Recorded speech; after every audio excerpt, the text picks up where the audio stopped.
SDM साहब ने meeting ली थी रानिया में, तो उन्होंने कहा था कि पानी तो आएगा, तिगनी रफ्तार से आया था।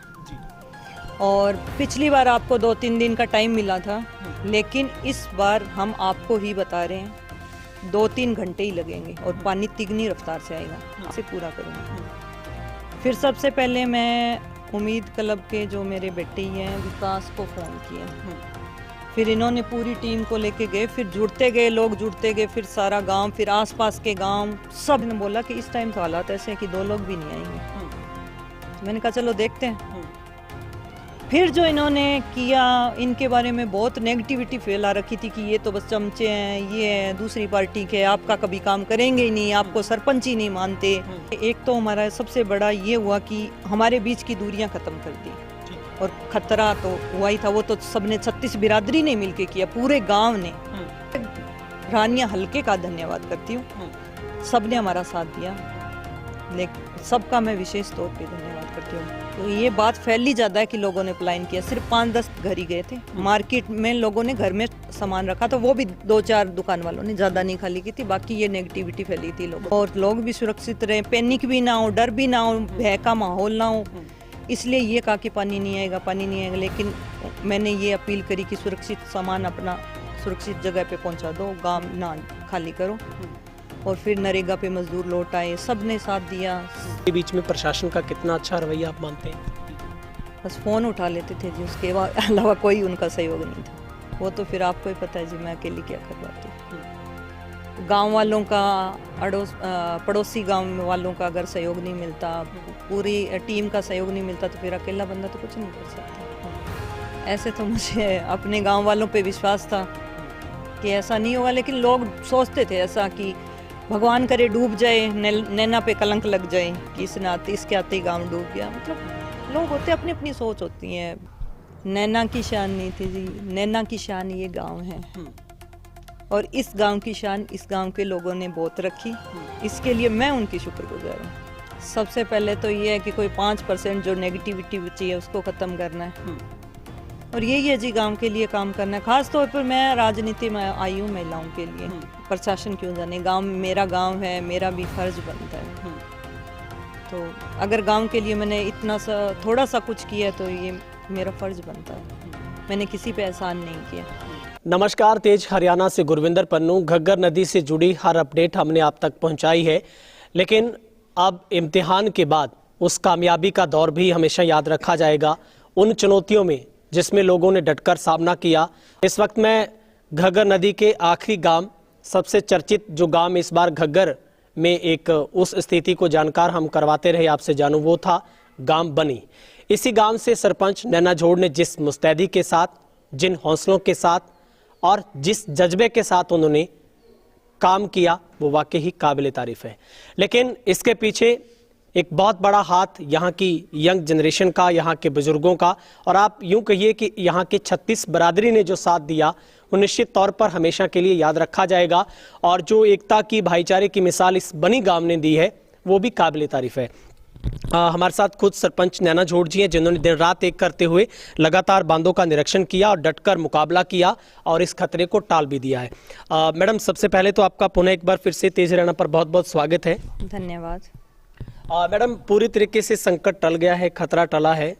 जिस बात को लेकर हम याद करते ही बहुत पीड़ा में होते थे कि क्या होगा, और आपका गांव था जब लोग पलायन कर चुके थे, मार्केट पूरी तरीके से बंद हुई, मुझे लगता है पूरा कारोबार भी ध्वस्त हुआ। लेकिन अब कामयाबी के बाद आपकी पूरी टीम है, जो आपकी उम्मीद क्लब है, कैसे आपने इस काम को किया, क्या क्या चुनौतियाँ आपके सामने रही, और पहले दिन से लेकर अब तक अगर आप थोड़ा सा संक्षिप्त में बताएं तो हमारे दर्शकों।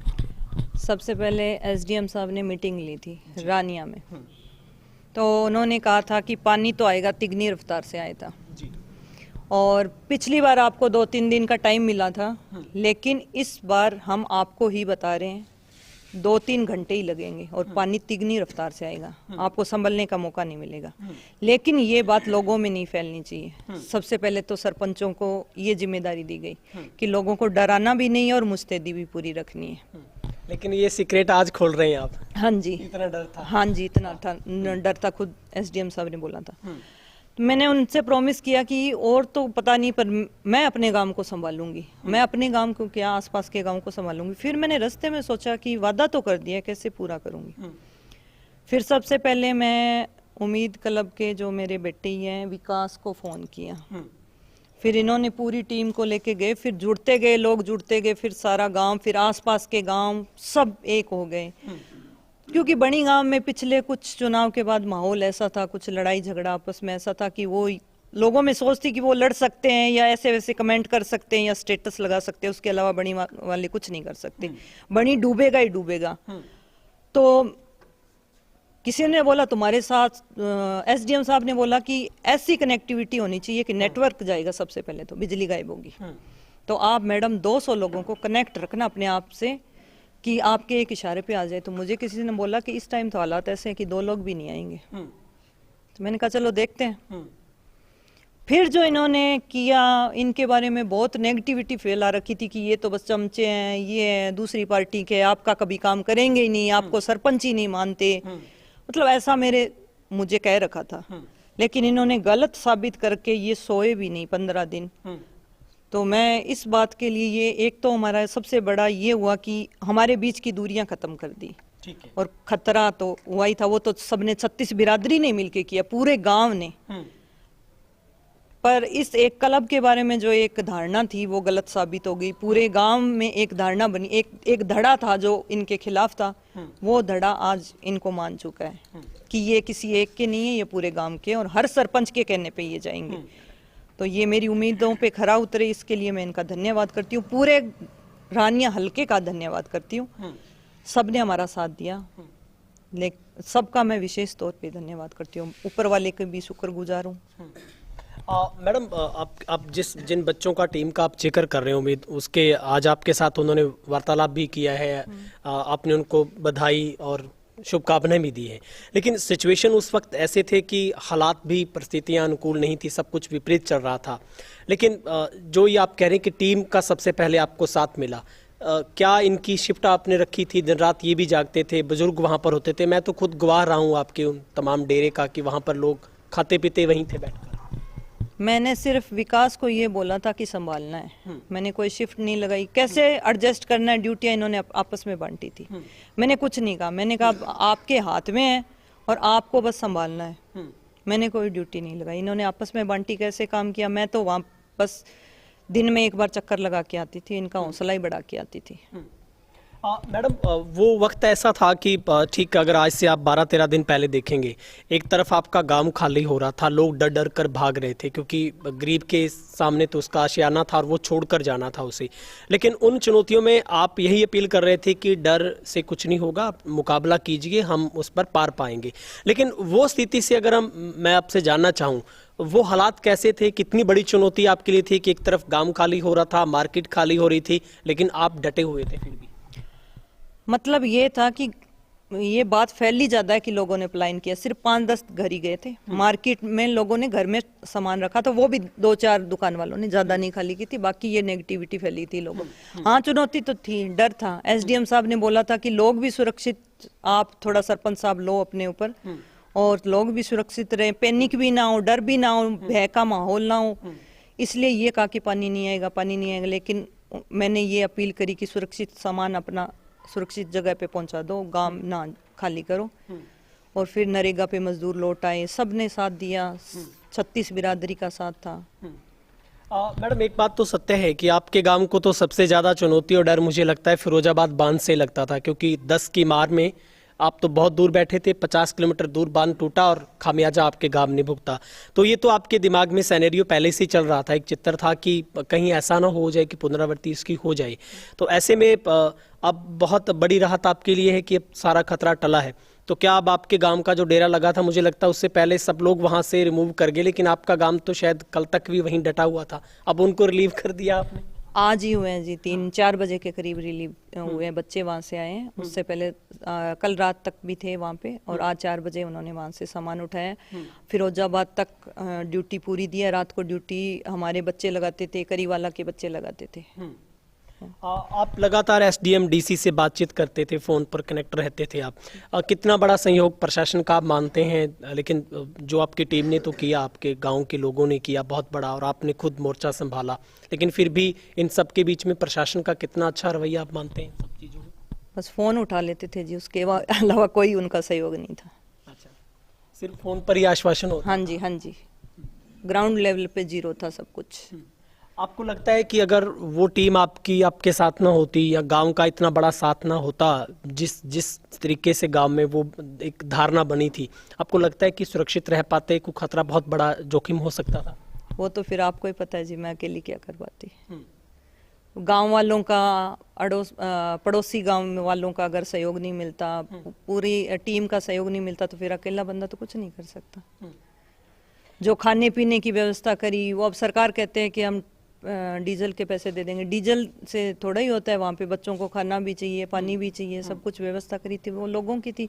वो सराहनीय प्रयास थे। मजल थेड़ हो गया, करी वाला हो गया, थेड़ सईदा वाला हो गया, सब ने बहुत एकता दिखाई। मैं सबका धन्यवाद करती हूँ, खास तौर पर उन लेडीज़ का जिन्होंने इन गर्मी में खाना, रोटियां बना के खिलाई। एक आदमी के लिए चाय बनानी मुश्किल होती है इस गर्मी में।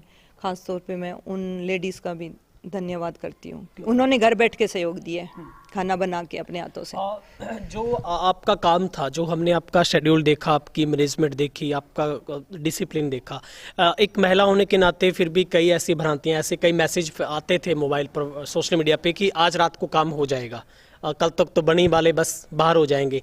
ऐसे में आप क्या सोचते थे? कभी बार रात को भी आँख खुल जाती होगी, रात को 12 बजे ही पता चलता होगा कि पता नहीं क्या मुसीबत कितने बजे क्या आ जाए?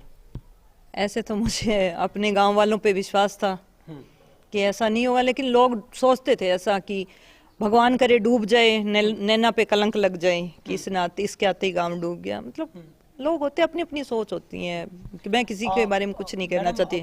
मैडम, आपका पहला ही डेब्यू था राजनीति में, आप सरपंच बन गए, लेकिन पहला साल भी आपका मुकम्मल नहीं हुआ कि आपके सामने एक ऐसा, मतलब फाइनल ऐसा मुसीबतों का आया कि इतनी बड़ी चुनौती गांव की थी कि अगर नैना इस बार गांव को बचाए तब जाकर शान उसकी है।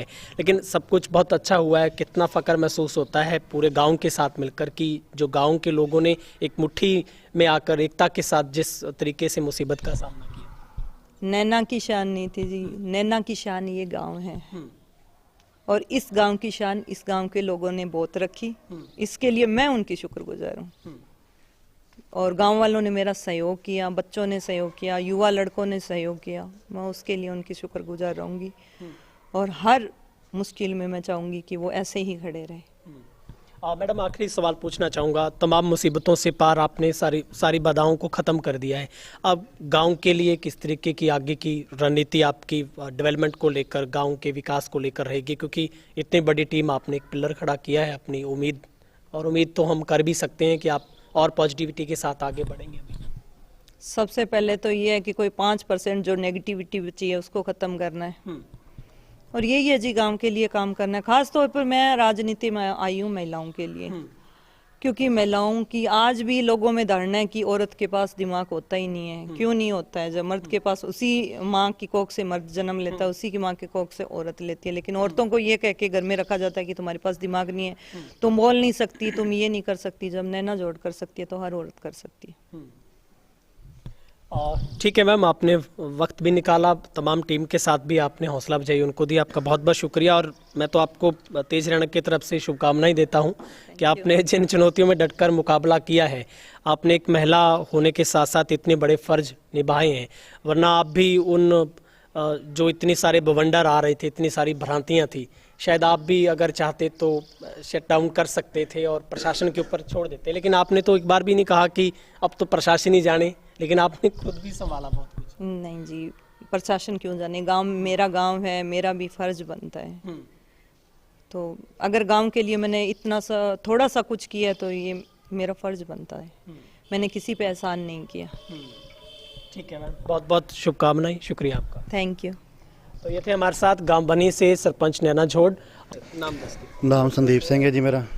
ਤੇ 2010 ਚ ਜਿਹੜਾ ਪਾਣੀ ਆਇਆ ਸੀ ਉਸ ਟਾਈਮ ਇਹਨੇ ਜਾਗਰੂਕ ਨਹੀਂ ਸੀ, ਤੇ ਉਹ ਟਾਈਮ ਵੇਖਿਆ ਸੀ। ਉਸ ਤੋਂ ਬਾਅਦ ਹੁਣ ਜਿਹੜਾ ਪਾਣੀ ਆਇਆ ਇੱਥੇ ਸੀ ਜਾਗਰੂਕ ਸੀ, ਦਿਨ ਰਾਤ ਹਰ ਇੱਕ ਮਿੰਟ ਅਸੀਂ ਉੱਠ ਕੇ ਡਿਊਟੀ ਦਿੰਦੇ ਰਹੇ, ਗੱਟੇ ਲਾਉਂਦੇ ਰਹੇ, ਕਿਧਰੇ ਵੀ ਕੋਈ ਦਿੱਕਤ ਨਹੀਂ ਆਉਣ ਦਿੱਤੀ। ਜਿਹੜੀ ਮੋਗੀ ਬੰਦ ਹੋਈ ਹੈ ਅਸੀਂ 5-5 ਮਿੰਟਾਂ 10-10 ਮਿੰਟ ਮੋਗੀ ਬੰਦ ਕਰਦੇ ਰਹੇ ਹਾਂ, ਗੱਟੇ ਲਾ ਕੇ ਪੂਰਾ ਸਹਿਯੋਗ ਕੀਤਾ ਹੈ। ਸਾਰੇ ਪਿੰਡ ਨੇ 36 ਭਾਈਚਾਰੇ ਨੇ ਪੂਰਾ ਸਹਿਯੋਗ ਦਿੱਤਾ। ਸਾਡੇ ਪਿੰਡ ਦੇ ਕੋਈ ਤੂੰ ਮੈਂ नहीं हुई, सब ने एक होके काम किया जी। अपने गांव को बहुत बहुत बधाई देना चाहता हूं जिसने इतनी बड़ी मुसीबत को एक छोटा सा तिनका समझकर साइड कर दिया। और उसके बाद हमारा गांव हमेशा एक मिसाल बना है, कुछ भी हो चाहे। तो लगभग ये मिसाल है, अभी बनी का भाईचारा मशहूर है। पीछे थोड़ा हो गया था विवाद, थोड़ा उसको मतलब मद्देनजर रखते हुए थोड़ा बोलते थे भी बनी का भाईचारा ख़त्म हो चुका है, ये है वो है। लेकिन मैं ये बात बोलना चाहता हूँ कि जो होता है अच्छे के लिए होता है। अगर ये बाढ़ न आती तो लोगों में शायद ये भावना पैदा न होती भी हम एक दूसरे की सहायता करें। और उस मध्य में जो हमारा उम्मीद क्लब जो कि एक उम्मीद बनकर निकला है, उसकी भूमिका हम अहम मान रहे हैं। भी हमें एक फ़ोन आया था और हमने ये नहीं सोचा भी हो क्या रहा है क्या नहीं है, चलो हम चलते हैं यार, कुछ नहीं है। वहाँ जाके देखा तो पानी ओवरफ्लो था। देखते थे उस टाइम यही लगता था भी कुछ नहीं हो सकता। पहले 2 दिन हमें भी यही लगा था भी गांव वालों का यार सहयोग नहीं है, क्या करें, थोड़ी माइंड में आ जाता है। तब तक हम इतने सोशल मीडिया पे एक्टिव नहीं थे। उसके बाद हमने प्लान बनाया भी हम गांव में पता तो दें। सोशल मीडिया वजह से ग्रुप बना दिए, लगभग 3,500-4 हज़ार लोग हमारे ग्रुपों में आ गए, व्हाट्सएप ग्रुप में। उस टाइम एक मैसेज डालते थे भी आज यहाँ इस बुर्जी पे पानी लीक हो रहा है। तो ज़्यादा तो मैं नहीं कह सकता, लगभग 500-550 बंदे, लगभग 500-550 बंदे हर आधे घंटे के अंदर वहाँ पहुँच जाते थे। और मैं यही कहना चाहता हूँ कि इस गांव ने मिसाल पैदा की है। और आगे भी अगर कोई भी ऐसी सिचुएशन आती है जिसके अंदर मतलब गांव पे कोई संकट आता है या कोई भी आपदा आती है, तो उस गांव में मैं ये आश्वासन देता हूँ कि ये जो उम्मीद क्लब है, ऐसे ही जिस तरह अब लोगों की उम्मीदों पर खरा उतरा है, उसी तरह अब की बार चलो मानते हैं भी इतना एक्सपीरियंस नहीं था, पहली बार ये काम कर रहे हैं बाढ़ वाला, लेकिन आगे अगर भगवान की मर्जी हुई तो इससे भी बेहतरीन काम करेंगे, इससे भी बेहतरीन टीम बनाएंगे। साहब, आपका हमारे गांव में पहुंचने पर हार्दिक स्वागत है।